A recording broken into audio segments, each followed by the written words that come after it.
I'm somewhat of a stickler for caveats, and I haven't always delivered on that front. Well, at least not when I'm making videos. I do deliver and over-deliver when I'm writing, but when I'm just going off the cuff, I tend to omit certain essential caveats, I would argue. And I'm probably going to atone for that for the most part in this video, because it's mainly just a couple of examples where I reference things in the past and I don't do justice to qualifications.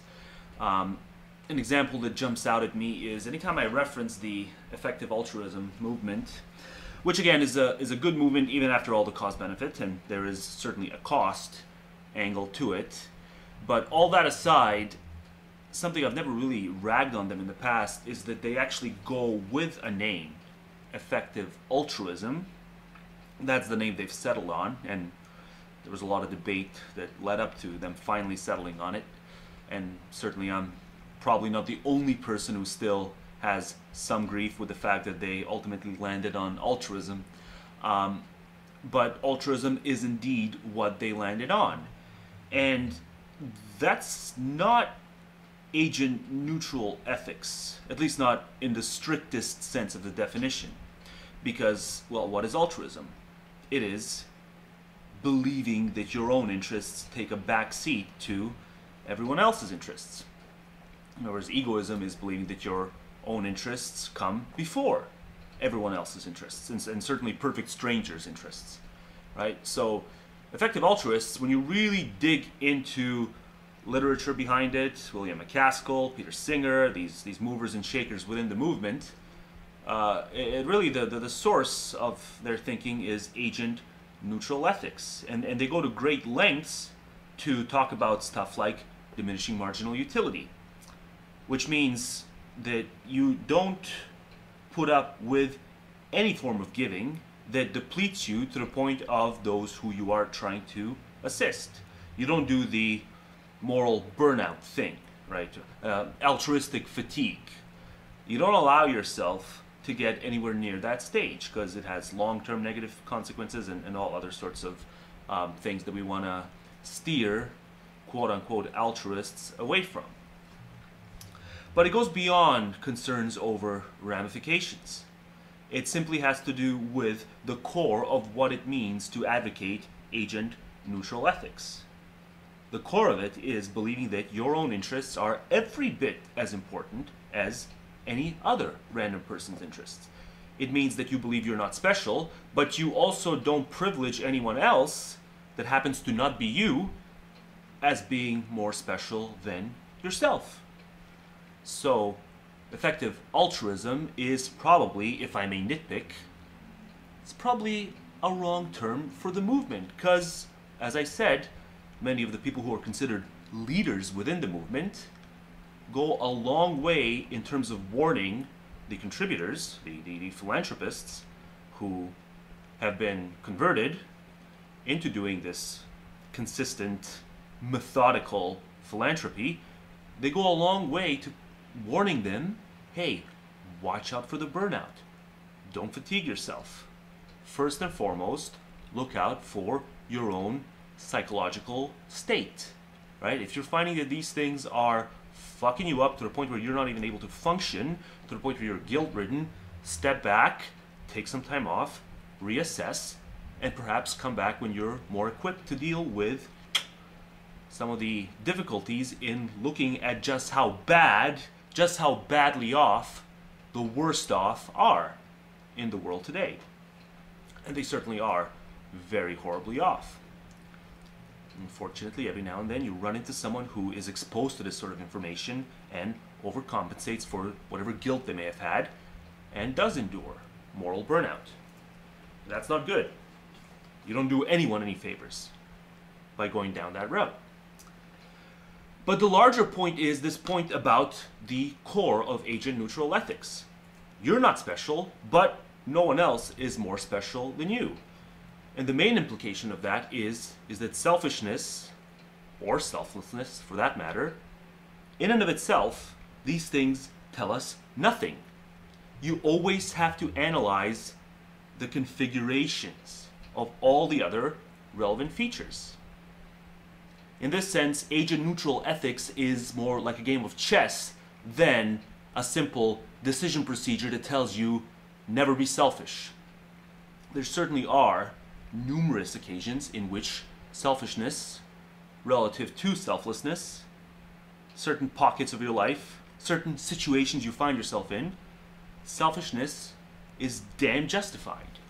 Especially if you're an effective altruist. Because what's an effective altruist? What's someone who has joined McCaskill's site and pledged to donate 10% of their, not just their disposable income, but their actual annual income, right? That's sort of the starting baseline.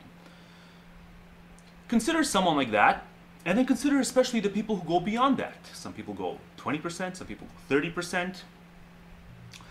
And then consider a person like that who has gone a long way to assisting the global poor, and consider their relations when it comes to individuals in their own society who may be doing better than them, not just financially, but perhaps socially, and in all these other dimensions that we consider important when it comes to these local comparisons that we can't help but engage in, just because of psychological maturation and the way we evolved.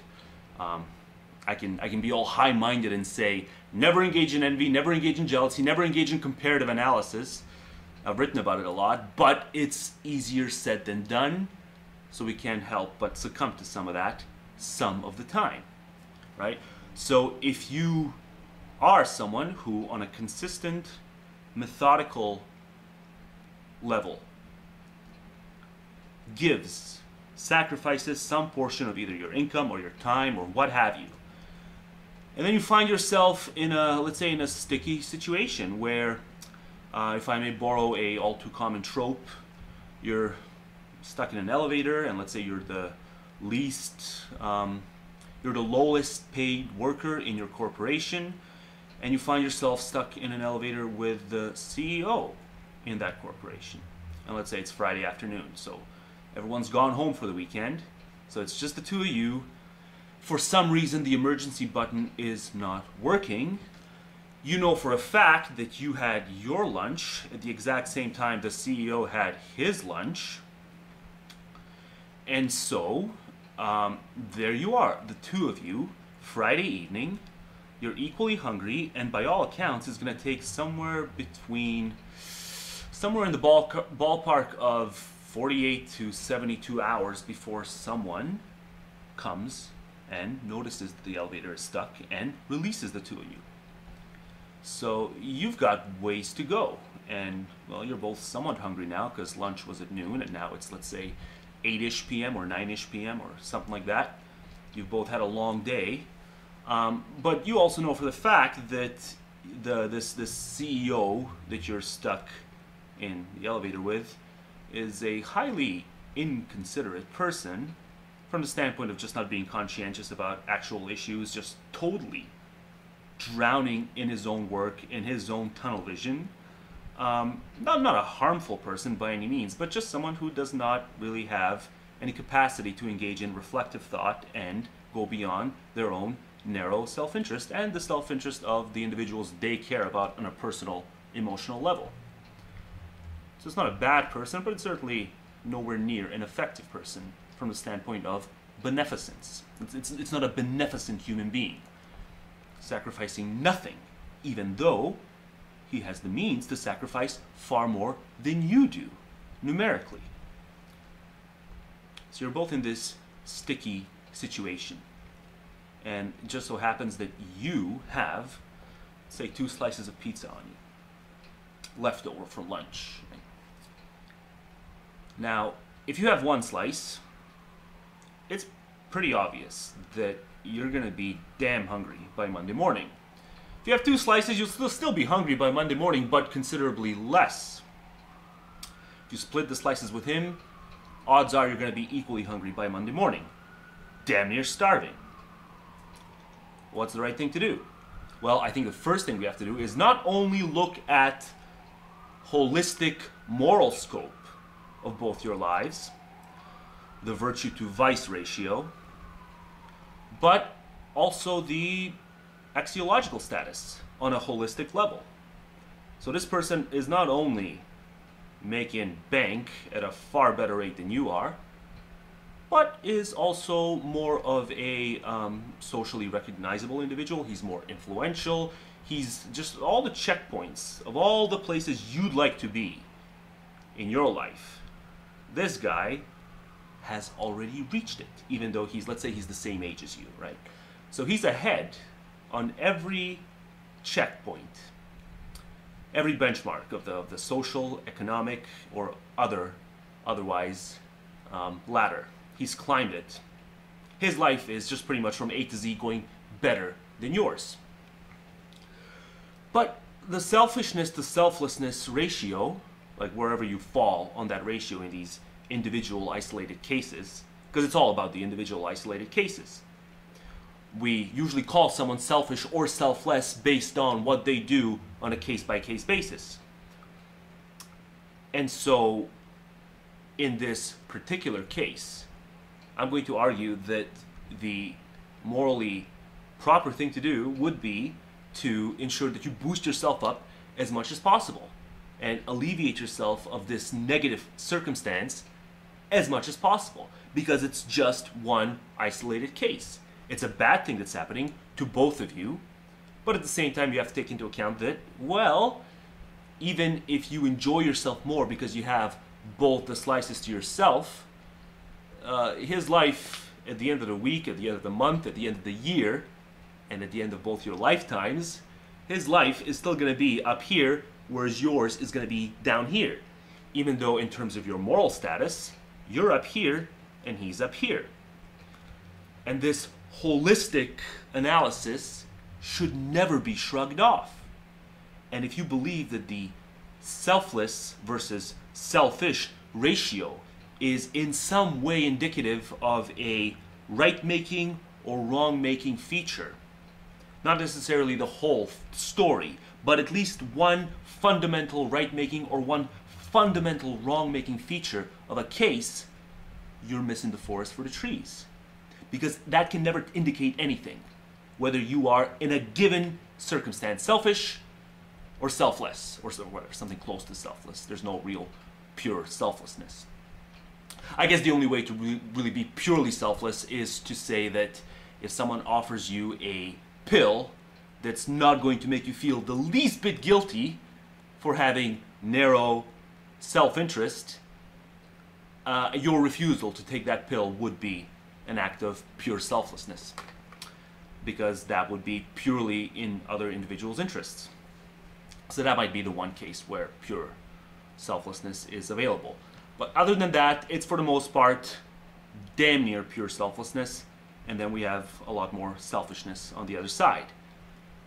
But those things can never tell us whether an act or an agent is holistically doing something right or wrong. So just a bit of an add-on.